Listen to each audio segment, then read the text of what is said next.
Linda Malcolm was only 47 years old, living in Port Orchard, Washington, in a rental home that she had been in for 10 years at that time.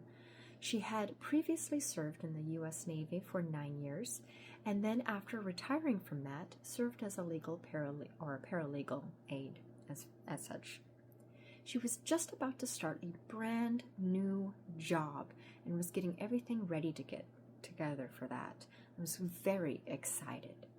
But, unfortunately, all the things that she was excited to start never happened when her life was taken from her and cut so short.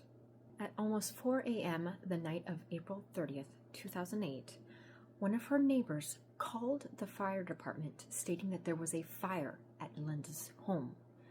Investigators and the fire department raced to the scene to try to figure out what was happening. But, unfortunately, it was too late for Linda. When the fire department arrived to the scene, they found Linda's body in the master bedroom. She was covered in multiple stab wounds and had then had a fire set around her to apparently cover up the incident and what had happened.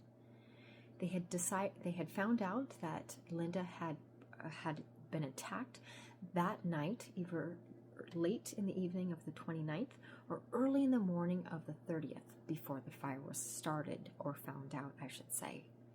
But let's back up just a little bit to that morning of the 29th. You see, Linda had sent her sister an email that morning letting her know that she had gotten a new job in Bremerton and that she was preparing to move from her long-term residence as well.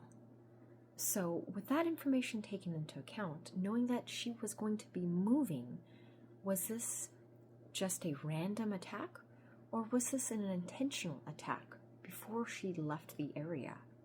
Unfortunately, though, due to the fire, it destroyed most of the evidence.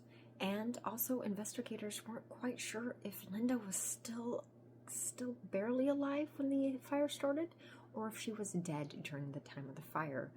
Tests were a little inconclusive on what was happening with that. Now, there have not been any arrests made in the case of Linda Malcolm, although during the first year of the investigation, the police did name a person of suspect, and then over the years have included several more names to that list of suspects. Investigators do believe that the person who committed this crime knew Linda in some sort of fashion and had been in her home at some point as well to know the layout and everything in it. Also, with the number, type, and severity of the wounds that Linda had, police do believe that it was a personal attack.